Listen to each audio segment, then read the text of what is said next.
So recently secret invasion series के finale में कुछ ऐसा हुआ जिसे देख के आप भी कहोगे क्या बवासीर बना दिए हो।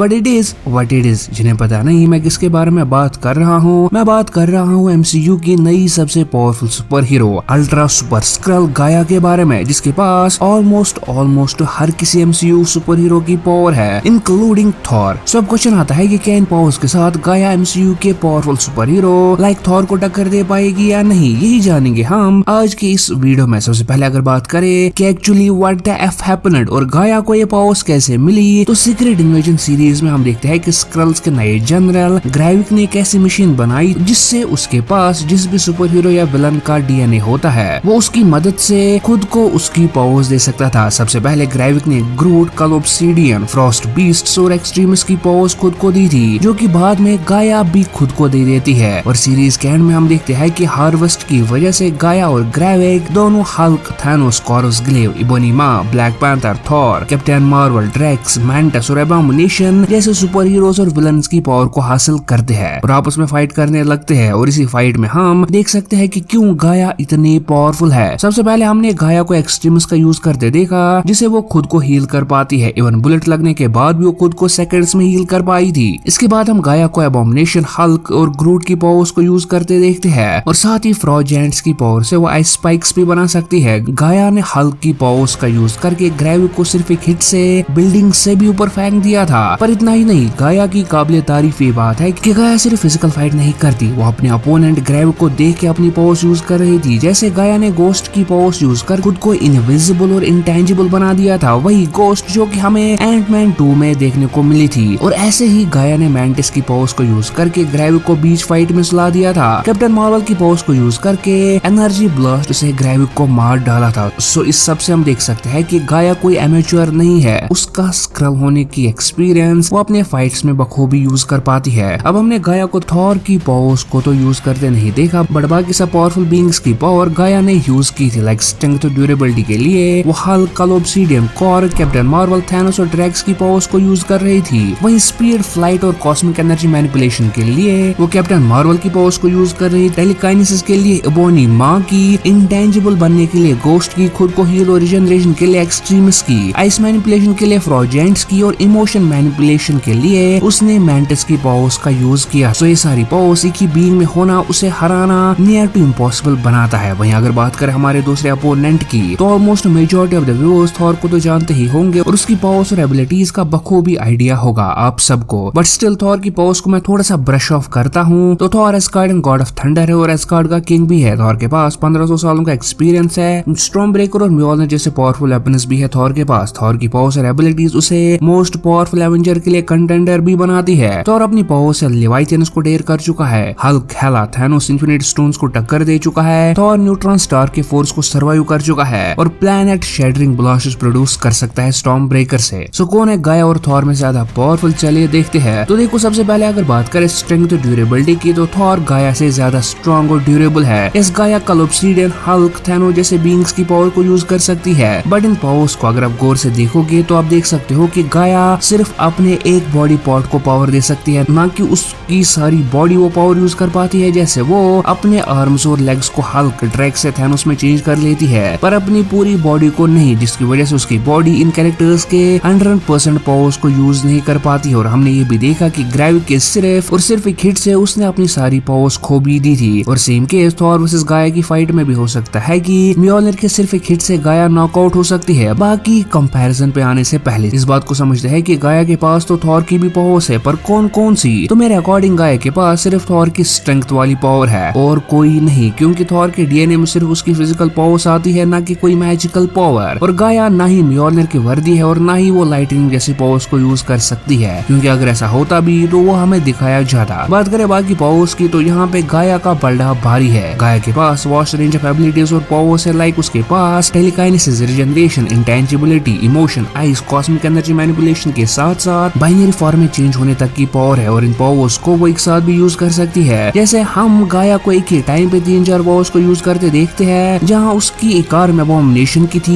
एक कल ऑब्सीडियन की जिसके ऊपर से वो बाइनरी फॉर्म में चेंज हो गई थी, जो कि उसे बहुत ही बड़ा एडवांटेज देता है इस फाइट में। वही अगर बात करें थॉर की, तो थॉर के पास भी म्योल्निर है और वो भी अपग्रेडेड वाला म्योल्निर, जो कि अपने पीसेस से at a time multiple enemies पे अटैक कर सकता है। थॉर की लाइटनिंग डेफिनेटली गाया को परेशान करेगी और थॉर की स्पीड भी। और सबसे इम्पोर्टेंट पॉइंट जो मुझे इस फाइट का लगा वो है एक्सपीरियंस। थॉर के पास अपनी पावर्स को यूज करने का 1500 सालों का एक्सपीरियंस है, वहीं गाया के पास अभी ठीक से एक दिन का एक्सपीरियंस भी नहीं है अपनी इन पावर्स को यूज करने का। यस, उसने ग्रेविक के साथ फाइट में इन पावर्स को यूज किया था, बट क्या वो नेक्स्ट टाइम भी ऐसा कर सकती है, इसकी कोई गारंटी नहीं। और साथ ही हमने गाया की पावर्स का पोटेंशियल या कह सकते हो उसकी फुल रेंज अभी तक नहीं देखी है। सो वो एक्चुअल में कितनी पावरफुल है इसका अंदाजा लगाना अभी बहुत ही ज्यादा मुश्किल है। सो डेफिनेटली एक्सपीरियंस वाला पॉइंट तो थॉर की तरफ जाएगा। और हाँ, अगर थॉर का एक पंच है म्योल्निर का खेड गाया को लगा तो नॉकआउट हो सकती है, जैसे कि हमने इससे पहले भी गाया को नॉकआउट होते देखा है। एंड यस, थॉर अपनी पावर्स गाया से वापस भी ले सकता है, जैसे हमने थॉर लव एंड थंडर में देखा कि थॉर अब अपनी पावर्स दूसरों के साथ शेयर भी कर सकता है और ले भी सकता है। सो ये कोई बड़ा इशू नहीं होगा इस फाइट का। सो एट द एंड ये फाइट एक इनएक्सपीरियंस्ड बीइंग जिसके पास अनलिमिटेड और वास्ट रेंज ऑफ एबिलिटीज और पावर्स है वर्सेस एक एक्सपीरियंस्ड वॉरियर के बीच है। प्लस गाया के पास जिन भी सुपर हीरोज और सुपर विलन्स की पावर है उनमें से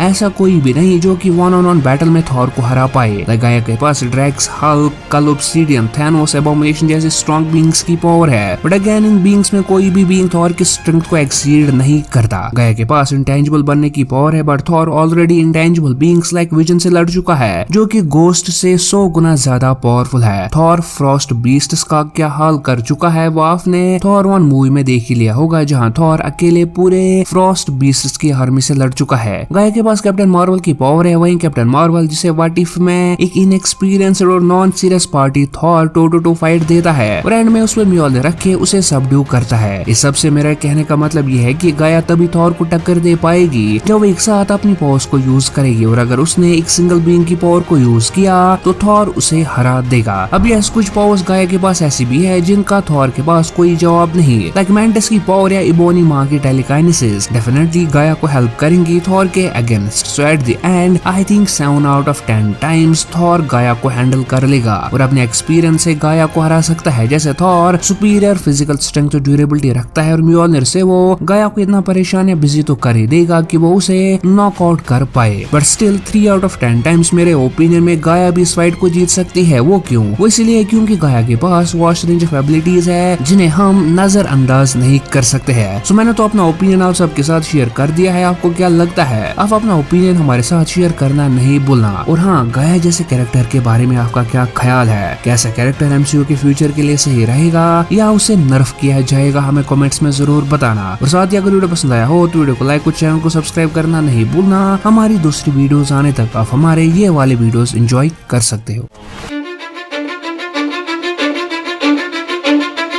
Cause I don't give a fuck what you say.